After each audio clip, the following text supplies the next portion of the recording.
सांगताना खूप आनंद होतो आहे.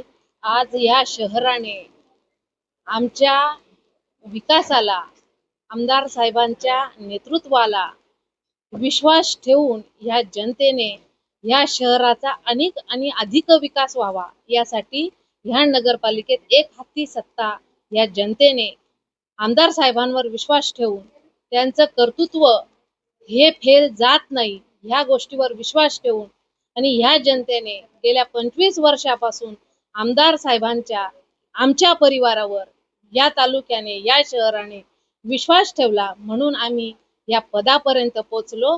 किंबहुना आम्हाला ह्या पदाला या शहराने दुसऱ्यांदा संधी दिली, पण या विकासाला हे मत आहे, हे विकासाला ही संधी आहे। मी या क्षणी ह्या मायबाप जनतेचे मनापासून आभार मानेल, धन्यवाद देईल की ह्या शहराने विकासाला साथ दिली, विकासाला मत दिलं, त्याच्यामुळे मी मनापासून धन्यवाद मानते। आमदार महोदयांनी तुम्हाला एक नवीन ओळख दिलेली आहे, पाणीवाली ताई म्हणून आता तुम्हाला आजपासून संबोधलं जाणार आहे।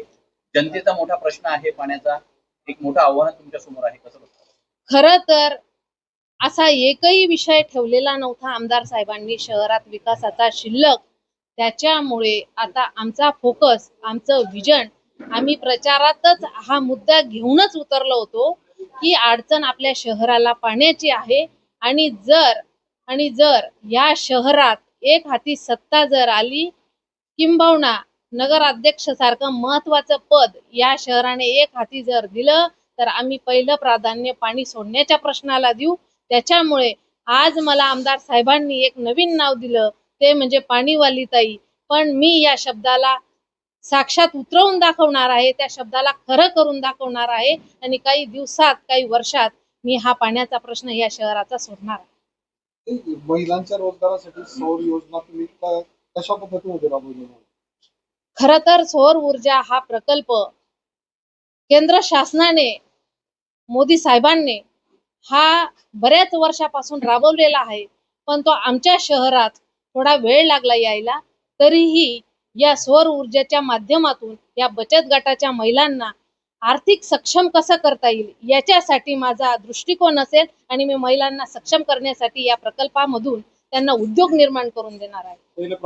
पहिलं प्राधान्य उद्योगाला राहणार, बचत गटाच्या महिलांना राहतील। आमचे मुख्य नेते, ह्या राज्याचे उपमुख्यमंत्री एकनाथजी शिंदे साहेब यांनी लाडक्या बहीण सक्षम व्हाव्या, त्यांच्याच हेतूने मी महिलांवर जसं की बचत गटावर काम करणार आहे, त्यांना आर्थिक सक्षम कसं करता येईल याच्यासाठी माझं पहिलं प्राधान्य असेल। किशोरप्पांनी तुम्हाला पाणीवाली ताई उपमा दिली, तुम्ही त्यांना संघर्ष योद्धा, काय सांगायचं होतं? खरं जर सांगायला गेलं तर अख्ख्या महाराष्ट्राचं या पाचोरा आणि भडगाव या तालुक्याकडे लक्ष लागून होतं इलेक्शनच्या पिरियड मध्ये, कारण आप्पांनी दंड थोपटून सांगितलं होतं युतीत मला लढायचं नाही, मला माझ्या स्वबळावर लढायचं आहे आणि स्वबळावर लढताना समोरून एक नव्हे तर तब्बल 7 विरोधक आप्पांच्या समोर उभे टाकले होते आणि साथींनाही झोपून आप्पांनी हा इतिहास रचला, या जनतेने साथ दिली आणि म्हणूनच आप्पांनी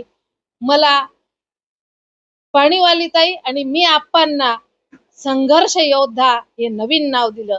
खरं तर त्यांनी या शहराचा विकास केला होता, त्याच्यासाठी त्यांना कार्यसम्राट ही पदवी कार्यकर्त्यांमधून जनतेकडून मिळाली होती, पण या इलेक्शन मध्ये आमचे समोरचे विरोधक पूर्णपणे झोपवले आणि ती क्षमता आप्पा साहेबांमध्ये होती, आमदार साहेबांमध्ये होती।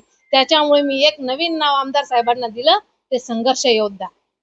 आपल्या भाषणामध्ये एक वक्तव्य केलेलं आहे की नगरसेवकांनी काम नाही केलं तर त्यांच्या घरावरती आंदोलन करू, त्याला अपवाद नगराध्यक्ष सुद्धा नसणार असं त्यांनी म्हटलेलं आहे। हिंदू हृदय बाळासाहेब ठाकरे यांचा कडवट शिवसैनिक म्हणून त्यांचा या पक्षात जन्म झाला आहे आणि बाळासाहेबांचं स्वप्न होतं किंवा बाळासाहेबांचा विचार होता, ज्या तुम्हाला नगरपालिकेसाठी ज्या वार्डमधून तुम्हाला नगरसेवक म्हणून, नगर अध्यक्ष म्हणून जेव्हा ही जनता एक अपेक्षा ठेवून निवडून देते आणि त्या अपेक्षेला तुम्ही जर खरे नाही उतरले तर आंदोलनाद्वारे तुम्हाला मी कामाला कसं लावता येईल किंवा तुम्हाला काय निर्णय तुमच्याबद्दल घेता येईल असा धाकही या क्षणी आप्पासाहेबांनी, आमदार साहेबांनी सर्व नगरसेवकांना आणि नगर अध्यक्षालाही दिला आहे। त्याच्यामुळे मला असं वाटतं माझ्या अनुभवातून आणि माझ्या घरातून समाजसेवा करण्याचं आमच्यात